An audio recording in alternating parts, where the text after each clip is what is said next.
There are more options than ever to build your native app. You can use Flutter, you can use native, you can use Kotlin multi-platform, but honestly, I'm still using React Native. And although I thought about it, I don't see this changing anytime soon. And in this video, I'll give you my perspective on why I still use React Native in 2026 and probably beyond, why it's even a great fit for the game that I've built called Tiny Harvest. To give you some quick context, I'm not just hopping on React Native right now because it's cool.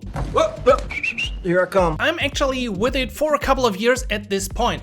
I haven't seen the super early days, although I made a tutorial in 2015, but I used a variety of tools, coming from Objective-C, using Ionic, Cordova, Capacitor, trying out Flutter. I arrived at React Native because, to me, it is simply the best combination of performance, tooling, community, everything around it. And I've used it personally to build a couple of apps, from productivity apps like a matrix manager or a calorie tracking application to now recently the game that I'm building out, as I've shown you in a couple of other videos on this channel now. And while I had some thoughts that AI could probably also build me simply a native application, I still decided to stick with React Native, and here's why.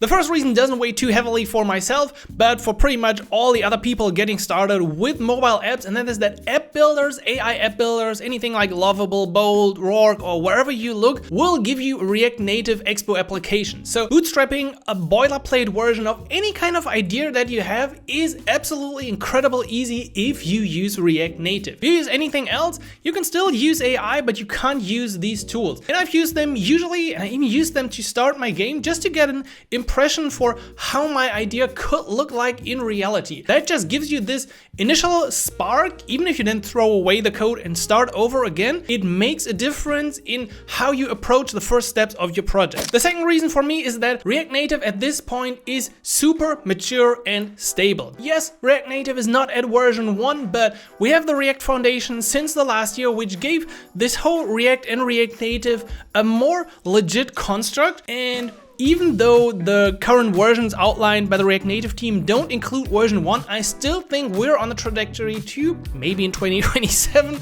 reach version 1. However, since the last versions, everything has become even more stable. There were less breaking changes.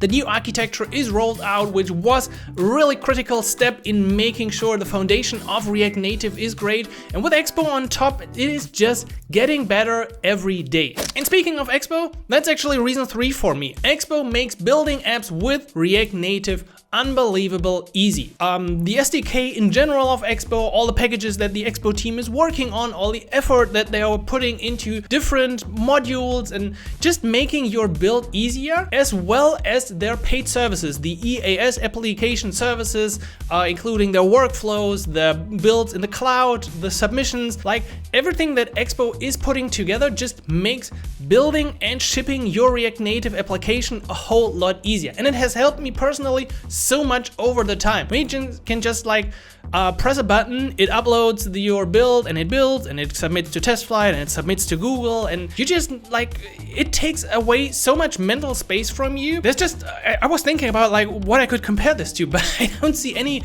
other tool that's really doing this. It's probably Vercel in how they enable you to ship Next.js applications, but it's slightly different, I guess. The fourth reason for me is that AI simply knows everything about React at this point. Yes, it might not always give you the best code. Yes, it might not be absolutely up to date with the latest stuff that Evan Bacon has been tinkering on, but you can usually point AI at this point to specific docs, latest versions, beta versions, and using some MCPs, it will gather the information and actually build out the code based on the latest changes of React and Expo. So even if the AI builders, by first reason, isn't really that important overall, like over the grand scheme of a project, AI is still super important. And at this point, I'm pretty much just using agentic coding, like most of the other devs that I know, to develop my game a whole lot faster. I couldn't live without this anymore. I'm barely typing code anymore, and if AI wouldn't know all of this about React, this was just not possible. It's getting better for other platforms as well as using AI, for example, in Xcode, so you can get like Swift code. But at this point, I still think AI is best at React and therefore also at React Native. Reason 5 for me to stick with React Native is that at this point you can also access a variety of agent skills. Expo has brought out their own skills, CallStack has a couple of skills, and there are many more that pop up over the time. Basically, these skills make AI even better. So AI can write the code nicely, but with these skills, for example, from the Expo, it becomes a lot easier to upgrade your Expo version, or you can easily use the native UI from Expo in the latest way, what I just talked about before. And there are other things from CallStack I consistently see when I'm doing some refactoring in my code that the AI, whether it's Claude, Codex, anything, is invoking these agent skills to like check out the performance, use React Native best practices, and with these things, you can make AI even a lot smarter. So it is already good out of the box, but with those skills, you can make it even better. And these skills are absolutely incredible.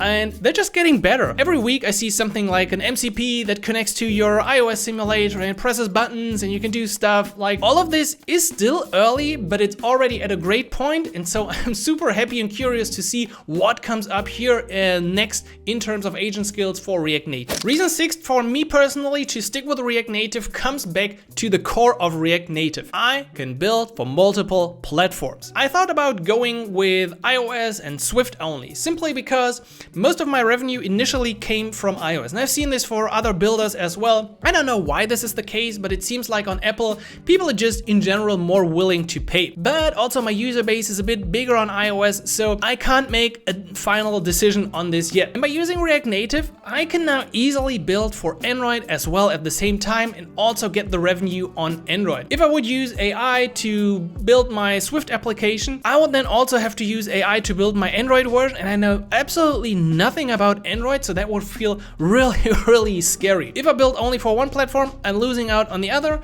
and with React Native, I can still reap the benefits of this multi-platform approach. And even if I decide in the future to have a web version of my game or any kind of application, it's super easy to do that with React Native as well. Now, another killer feature for me in React Native is simply the hot reload. The speed in which you can develop, test, and build your application is just unparalleled. You can't do this with native as far as I know. I tried Swift, I tried Android, bringing up the simulator, the emulator, it takes ages. You change something, you need to completely redeploy this, and I don't know how many times I just like change 2 lines of my code and then check out the change in the application. If you do this with native builds, just like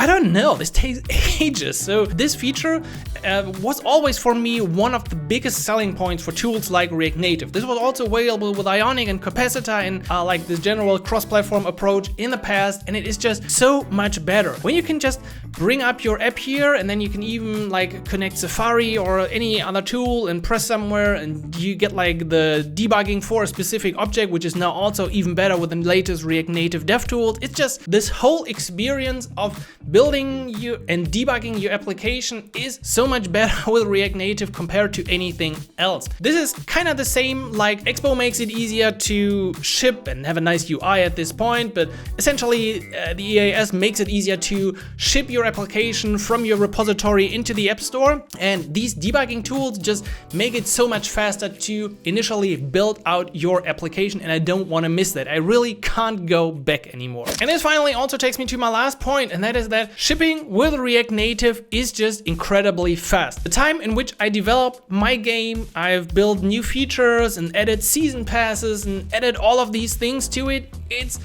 just not possible with anything else as far as I know. And at the end of the day, I gotta be honest, I just want to ship great applications. I don't really care that much about what is the best technology and should I use this framework or that. 6.5 hours later. No, I don't. I just want to ship something great that feels great to the users, that people love. With React Native, I can ship as fast as possible, from setting up the project, using AI in the project, debugging the stuff and building it with live reload, and then using EAS at the end of the chain to get it into the App Store. This whole, I don't know what they call it, supply chain probably? I don't know. That's just the fastest thing with React Native. And if you're a builder interested in actually shipping stuff and not just tinkering weeks to find the 10 milliseconds of the best possible framework, then React Native is definitely the thing you should use. Now, I know most of you who are against React Native have probably already stopped the video, left a comment like, Flutter is better, why are you not using Kotlin multi-platform? I know, I get it, and I gotta be honest, React Native isn't perfect. I had problems upgrading my Expo version because some dependency changes, some new versions, and everything just got slower. I know that used to be a problem in the past. People complain about that you use like 50 different packages to bootstrap even an easy application. Everything is faster with Flutter. Building the UI can be challenging. And yes, there are some downsides, and maybe sometimes native is probably even better. But just acknowledging this, I could also give you reasons for the exact opposite. So if you say like, oh, native is better in that regards, yeah, then just build a module with Expo and use it in your React Native application. So React Native feels like this layer very closely on top of the native platforms. I think Mark Rosavi brought this up recently on X as well. It's like an orchestration layer, and whenever you need, you drill down into native, otherwise you use the abstraction. It's kind of what Unity and other frameworks are doing as well. And I think React Native found the perfect balance here between giving you access to the underlying stuff and enabling you to get the most of the performance out of it if you want it, but on the other hand also not doing it in a too challenging way for most people that are not interested in the last 50 milliseconds of optimization. So yes, for all the haters, React Native absolutely isn't perfect, and honestly, I still like the syntax of Swift probably even more than of React. But at the end of the day, all the reasons before culminating in I can ship faster is just what really counts for me. So if you've watched until here, let me know in the comments, are you still using React Native, and why are you using React Native? Do you agree to the reasons, or do you have your own ones, or do you have an eye on one of the shiny new frameworks out there? Let me know in the comments. I'm really curious what the subscribers of this channel and the other people coming to this video think about this. So for me, again, at the end of the day, React Native is just the best combination, not even trade-off, of the different frameworks and things that going on in this AI age. It would probably be different, or maybe different, if we would live in a different world, but we're not. We're living in an AI age. We have agentic coding that's not gonna disappear, and I'm personally interested in shipping stuff fast and with a high quality. So if you're doing the same, I highly recommend you use React Native, or you check it out if you're still thinking about building your first application. And if you need some help, check out galaxies.dev. I have a really in-depth mission course that will take you from zero to hero so you can build your own React Native applications. If you're not yet subscribed, hit that button below this video and I'll catch you in the next one. So until then, happy coding, Simon.